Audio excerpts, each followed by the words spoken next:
It's September 11th, so we commemorate 9/11. We also talk about Hillary Clinton, who just can't let go. Plus, I'm headed to Berkeley, and apparently it's just like a hurricane or something. I'm Ben Shapiro. This is the Ben Shapiro Show.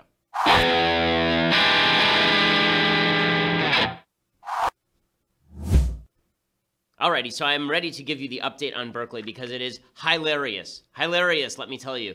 And I will tell you all of the things about that. I'll also give you some notes on 9/11. Plus, I want to talk about Hillary Clinton in an interview, Steve Bannon in an interview, so a lot to get to today. But before we do any of that, first, I want to say thank you to our sponsors over at My Patriot Supply. So, let's say that you were watching TV, and you saw that there were some natural disasters on the TV, and you thought to yourself, I wonder what those people would do if they were stuck in their house without access to, let's say, a grocery store or electricity. What would they do? The answer is, if they had My Patriot Supply, they'd be in good shape. You would be too. Okay, anywhere you live in the country, there are natural disasters that can hit you. There's also the possibility, of course, that Kim Jong-un decides to fire a nuclear-tipped missile at the west coast of the United States, in which case you would be wise to have something in your house that you can eat so that you don't have to wander outside and be turned into a frog human. So that is why it is necessary to go over to My Patriot Supply right now and get some supplies, okay? Get their survival food supply for just $99. It includes 102 servings of breakfast, lunch, and dinner for less than $1 per serving. Order now at 888-803-1413. That's 888-803-1413. Or online at preparewithben.com. That's preparewithben.com. My Patriot Supply. They believe in old-fashioned values, and you can join me in their mission to build a more prepared and self-reliant country. 888-803-1413. 888-803-1413. Preparewithben.com. That's preparewithben.com. Again, for $99, you're making sure your family is safe. This seems like a no-brainer to me. Preparewithben.com. You look at the disasters right now, there's no question you should be prepared. Preparewithben.com. Okay, so here is the update on Berkeley. So, at Berkeley, okay, Berkeley has decided that I'm a real threat. Okay, this is a headline from the LA Times. Quote, Berkeley braces for right-wing talk show host Ben Shapiro's visit. Braces for it. Like it's a hurricane. Like, oh my God, I'm coming and I'm talking on Thursday. What are they ever going to do? Now, the reason they're really upset is because Antifa has threatened violence. Over the weekend, we saw Antifa rioting in Portland again, this time attacking police officers. I can safely say it's all my fault, I guess, or something. Okay, the fact is that Berkeley is, I would say, going above and beyond in terms of its security. They already said we couldn't bring 1,000 people because they were afraid people were going to go on the upper deck of the stadium and start throwing chairs down on people, which is just totally insane. Then they've apparently created a security perimeter. They're creating a hard security perimeter when I go on Thursday. That means that they're going to have police cordons basically around 6 buildings. They've shut down the buildings completely, so people have to have classes in other buildings. Listen, this is not my fault, folks. This is not something I wanted. I just would like to be able to go there and talk about the things that I talk about. And I was unaware that I was such a controversial figure. I mean, I sort of knew, but I didn't realize it was to this extent. But it's really because of Berkeley. But don't worry, it's really because of me. According to the LA Times, it's because Berkeley is bracing for me. They're not bracing for Antifa's reaction to a conservative visiting. No, they're bracing for me. If only I didn't descend with my 130-mile-per-hour winds on Berkeley, then they wouldn't have to worry about this so much. Berkeley is also freaking out because they've also suggested that they want to provide counseling for students who are hurt by my words. Seriously, this is what they're actually saying. They want counseling. So according to Newsweek, okay, ahead of a talk from conservative political commentator Ben Shapiro at UC Berkeley, a letter has been sent by the university to students, faculty, and staff stating that counseling services will be made available to those who, quote, feel threatened or harassed by certain speakers. Okay, if you really feel that way, then you can certainly use some counseling because you're a sad sack, pathetic piece of crap. Like, seriously, if this is what you worry about all day, is that I'm going to come to your university and I'm going to say, ooh, conservative things? No, God forbid, no! And you need counseling?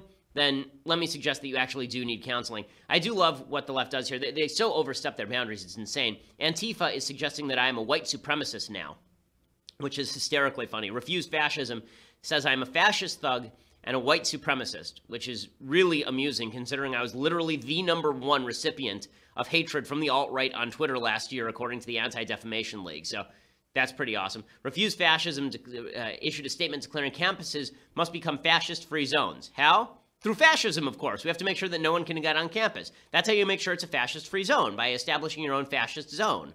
That's obviously the way that you have to do this. So we're all prepped. We're ready to go. We are coming. It should be interesting. The tickets sold out in 45 minutes. We're still trying to figure out how to deal with the situation, the eventuality where a bunch of Antifa members come in the stadium, into the venue, and then get up and leave a bunch of empty seats. Can people come in after that? We're working that out with Young America's Foundation, so you can contact them at youngamericasfoundation@yaf.org.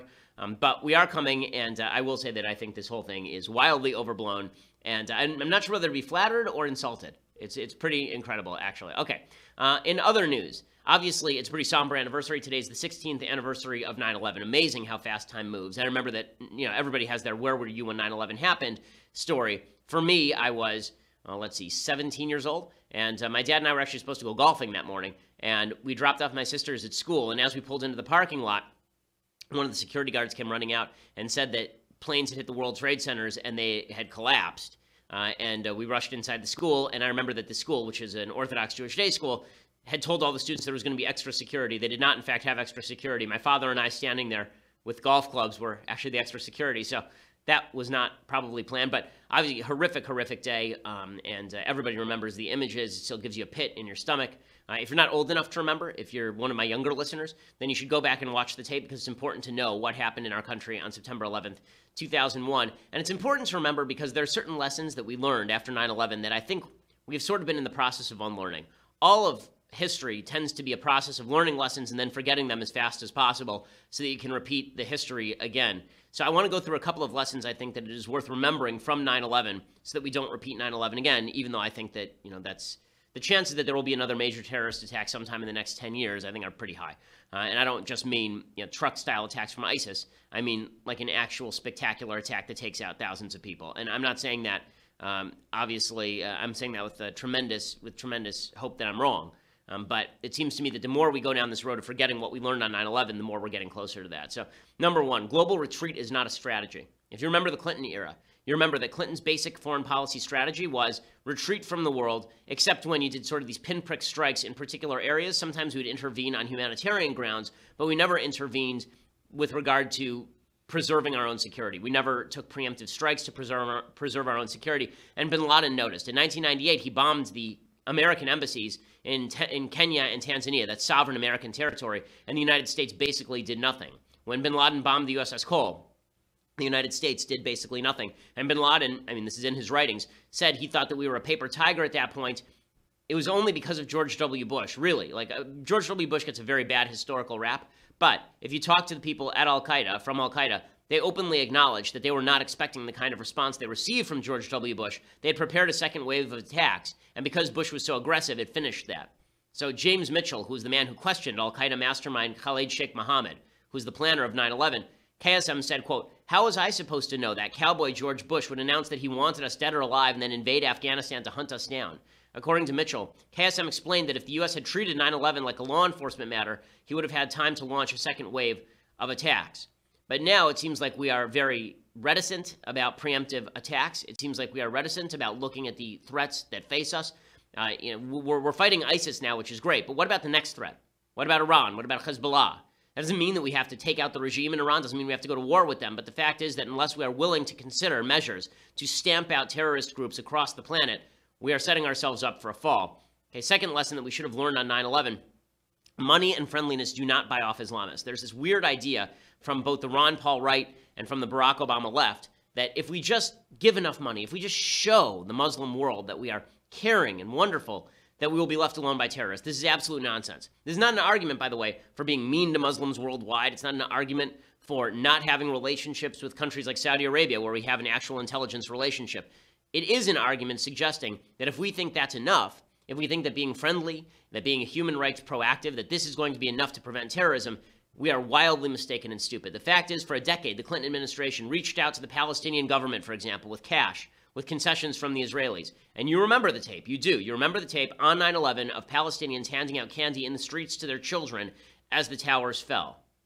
Yeah, we were pretty humanitarian toward the Muslim world in the 1990s, right? We saved a bunch of Bosnian and Croatian Muslims in former Yugoslavia. We prevented the invasion of Kuwait by Saddam Hussein. We gave tons of money and foreign aid to various Muslim countries around the world in an attempt to prevent humanitarian catastrophes. We sacrificed American soldiers in far-off places like Somalia just because we didn't want to see the disaster of Muslims dying for no reason. We did all of these things, and that obviously was not enough to turn off the terrorists. So this is not to say we shouldn't have done any of those things. What it is to say is that if you think that that in and of itself is going to buy off terrorists, you are sadly mistaken. The Obama administration took to heart this idea. That's why they backed the so-called Arab Spring. Oh, if we back democracy in Muslim places, then certainly these people will turn out to be pro-America. Not the way that it works. Okay, third lesson we should have learned on 9/11. This is one I think President Trump did take to heart. That is immigration matters. Okay, immigration matters. 15 out of the 19 hijackers were Saudi. All of them were here on visas. All of them were here on visas. One was on a student visa. The other were here on travel visas or business visas. And virtually all of them, I believe, overstayed their visas. Not student visas, but other visas. You know, President Trump has focused laser-like on a couple of different areas of immigration. He's focused on deportation of people who cross the border illegally, on the southern border illegally. He's focused on building a border wall. He's focused on travel bans from 7 specific Muslim countries. But what he has not focused on so much is how we deport people who are overstaying their visas illegally. Okay, half of all illegal immigration in the country, 40 to 50%, is people who are overstaying their visas illegally. We let them in the country, and then we let them wander around, and we don't check up on them. The fact is that the government ought to be deeply concerned about people who are entering the country from Islamist-rich areas of the world, no question. But we also should be careful about the people who are already here. We should be checking up on them. That's something that I hope the Sessions DOJ does. And the fourth point that we recognized on 9/11 that we need to recap here is that major terrorist attacks do require sponsor states. If you look at terror in Western Europe and the United States, what you will see is that there was a giant spike, obviously, in terror deaths in 2001. There were a few more terror deaths in 2002. And then you see a pretty big gap in terms of terror against Americans and Western Europeans from about 2002, 2003, all the way until about 2010, 2011. What happened during that period? Well, the invasion of Afghanistan, the invasion of Iraq. Everybody hates the invasion of Iraq. The fact is, major terrorist attacks were forestalled because we were fighting terrorists over there and we weren't fighting them over here. The minute that ISIS began to regain territory, that gave them the capacity to sponsor terror attacks all over the world in a way they had not been able to before. Al-Qaeda required a terror safe haven in Afghanistan. It's one of the reasons why I think President Trump is correct not to give up on the war in Afghanistan. I think that simply surrendering it back to the Taliban is a recipe for another state-sponsored terrorist attack.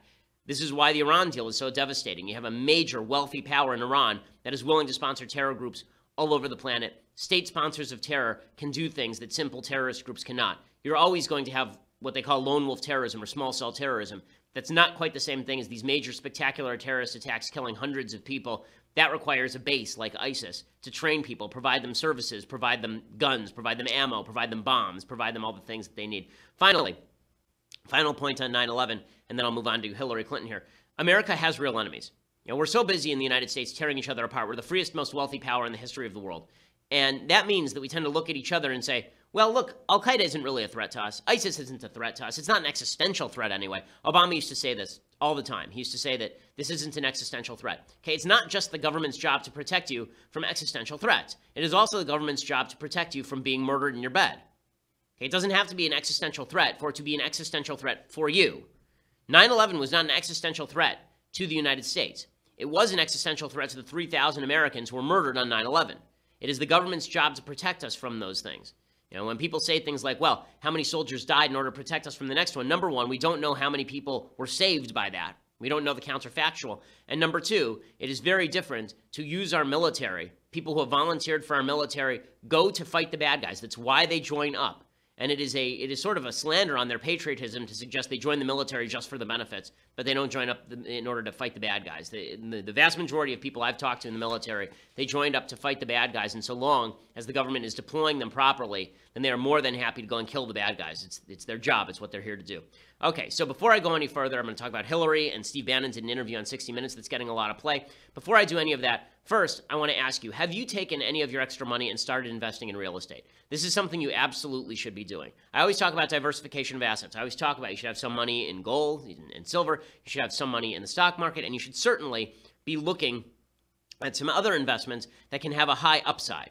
That can have a high upside gain, because that's how you're going to make your real money. You take some of your money, you invest it in slow growth stocks, you take some in bonds, you put some in gold, and then you take some and you put it in some sort of high net worth, high ROI possibilities. And that is what Realty Shares is for. It's not an offering of securities. Private investments are highly illiquid and risky and are not suitable for all investors. Past performance is not indicative of future results. Securities offered to accredited investors through North Capital Private Securities member FINRA SIPC. But right now, if you have $5,000 and you qualify, then you can invest in real estate. You don't have to take $100,000 and plunk it down on an apartment building. You can diversify this way. You don't have to be a billionaire in order to get in on the real estate market. That's REALTY shares.com. Again, here's the way that it works. You go over to their website. They have a bunch of investments that they have vetted and looked at, and then they allow you the capacity to invest in $5,000 increments in these particular properties. It's free to sign up and browse the investments. Getting set up takes just a few minutes. Then you can manage and invest straight from your phone or computer through their simple, secure online process. All it takes is $5,000 to make an investment. There are no hidden fees. If you make $200,000 a year, you may qualify. Again, find out at realtyshares.com/Ben. That's realtyshares.com/Ben. And right now they have a special offer just for my listeners. Go today to realtyshares.com/Ben for $100 toward your first investment. Again, that's realtyshares.com/Ben for $100 toward your first investment. That's REALTY shares.com/Ben for $100 toward your first investment. That's realtyshares.com/Ben. That also lets them know that we sent you. Okay, so in less solemn political news, Hillary Clinton did one of her first big interviews on her new book, What Happened? And the answer is you did, Hillary. A lot of people saying Trump happened. Hillary happened to Hillary. Okay, this is one thing I did get right during the election cycle. I asked myself during the election cycle, is this thing a referendum on Trump or is this thing a referendum on Hillary Clinton? And I said over and over and over again, this is a referendum on Hillary Clinton. It is not a referendum on Trump. Hillary Clinton is the third term for Obama. You looked at her poll numbers. She was bouncing around between 39 and 50%. Trump was very stable at between 41 and 44%. That meant Hillary could lose to him, but she could lose to him, right? It wouldn't be him winning. It would be her losing. And that's actually what happened. Well, now Hillary is doing the rounds. And it is amazing. I mean, the reason that she lost is the reason why she's doing the rounds. John McCain didn't write a book after he lost. Mitt Romney didn't write a book after he lost. Right? John Kerry didn't really write a book after he lost. All these people sort of disappeared. They sort of went away. They went away because they knew that they were doing more damage to their party by sticking around than they would by just disappearing. Hillary is sticking around because she cannot get over the fact that she lost. She has to wake up in the morning and look at the mirror and say to herself, what in the hell just happened here? And that's, of course, the name of her book. So she does this interview, and she starts off by saying she's not going to run for office again. Like, yeah, we know you lost. That our country's future is at stake. You represent... Okay, so she says that she's not going to run for office again in any case. That is not a giant shock that she's not going to run for office because, again, she lost. Then she admits that she hadn't drafted a concession speech. This shows you why Donald Trump won, and it shows why Republicans can continue to win no matter how incompetent they are. Democrats are so confident that the world is just going to fall into their laps that they don't even seem to be making an effort. Hillary was a good example of this. Here she is explaining that she hadn't even drafted a concession speech. You know, I just kind of went into the bedroom, laid down on the bed, just thought, okay, I just have to wait this out. But then midnight, I decided, well, looks like it's not going to work. I had not drafted a concession speech. I've been working on a victory speech. Our best days are still ahead of us. And then on what she thought would be her speech, right? I mean, if you remember it. But she never thought that she was going to lose. And then what becomes clear is that she has never given up on her line. Her line is that everyone who voted against her was a white nationalist, supremacist piece of garbage. This is her line, and this is what Democrats still believe. So long as Democrats believe this, they're going to lose. The fact is, a lot of people who did not vote for her, people like me, right? A lot of us were just appalled by the alt-right. A lot of us were appalled by white supremacism. A lot of people who voted for Donald Trump are appalled by white supremacism. They just didn't like her. But Hillary continues to double down on this line, and it's one of the reasons why there is this backlash that has been soft toward the alt-right, because the more that Hillary Clinton says that everybody's a white supremacist, the more that people say, well, I'm not a white supremacist. Maybe those actual white supremacists over there aren't white supremacists either. Here's Hillary Clinton doubling down on the deplorables line. You remember, she gave a speech in the middle of the campaign in which she suggested that everyone who is supporting Donald Trump was a deplorable white supremacist. She read a bunch of headlines from Breitbart. She talked about the alt-right, and then she linked everybody on the right with the alt-right. And everybody on the right picked up on that, and they said, well, I'm not a deplorable, and if she's going to call me a deplorable, then I'll call myself a deplorable. And she still doesn't understand that was a galvanizing moment for the opposition to her. Why do you think that word deplorable had been circulating in your mind? Well, I thought Trump was behaving in a deplorable manner. I thought a lot of his appeals to voters were deplorable. I thought his behavior, as we saw on the Access Hollywood tape, was deplorable. And there were a large number of people who didn't care. It did not matter to them. Okay, maybe it mattered to them. Then they looked at you and they said, well, I'm not voting for that lady. Right? That seems to me more likely. But again, she can't get over herself. She still thinks she was wildly popular, except for the sneaking Nazis, right? Those thieving, sneaking Nazis and Russians. It was the new Molotov-Ribbentrop Pact. And they decided the Ribbentrop Pact, and they put together this alliance against Hillary Clinton personally. And then she continues along these lines, right? She still can't get over it. She says that Trump's inauguration speech was a cry from the white nationalist gut. So there I was on the platform, you know, feeling like an out-of-body experience. And then his speech, which was a cry from the white nationalist gut. Okay, it was not a speech that was a cry from the white nationalist gut.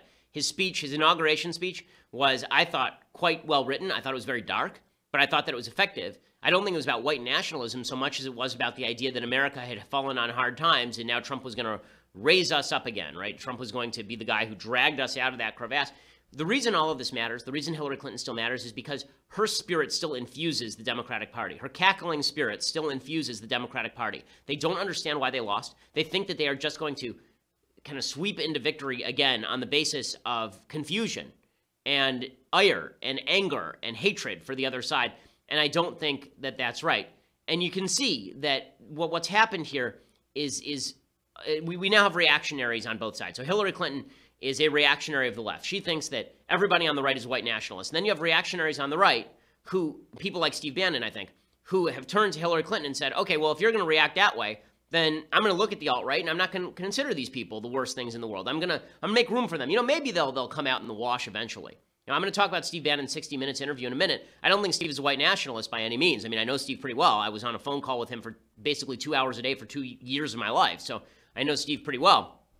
But I do think that Steve fell into a trap that a lot of the right is falling into. But again, the left is pushing the right into this trap, and the right should be careful not to fall into it.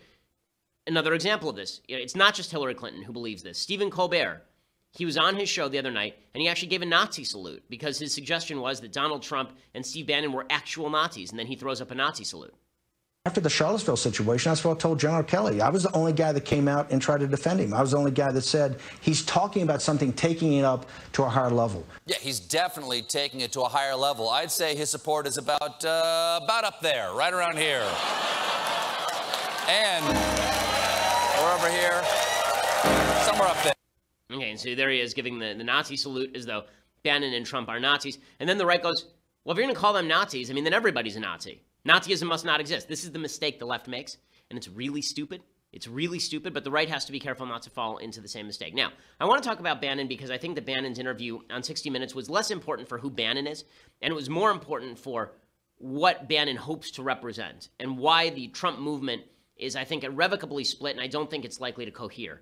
I'm going to explain why in just a second. For that, you're going to have to go over to dailywire.com and become a subscriber. For $9.99 a month, you can become a subscriber over at dailywire.com. That means you get the rest of my show live. You get Andrew Klavan's show live, which starts at 10:30 Pacific time. You get Michael Knowles' show live, which starts at 12:30 Pacific time. All of them great shows. You get to watch them live on video because this isn't just an audio show. Plus, you also get to be part of all of our mailbag. And when we post the shows later, then you get to watch them without ads. If you want to get all of those, plus the ad, the website without any ads at all, and if you want to get this magnificent Tumblr, then all you have to do is spend $99 a year. Just get the annual subscription. You can pay more than that for the monthly. Get the annual, and then you will be guaranteed to get all of those things, plus this fantastic Leftist Tears Hot or Cold Tumblr. Everyone envies this Tumblr. I won't say names like Steven Crowder, but everyone envies these particular mugs.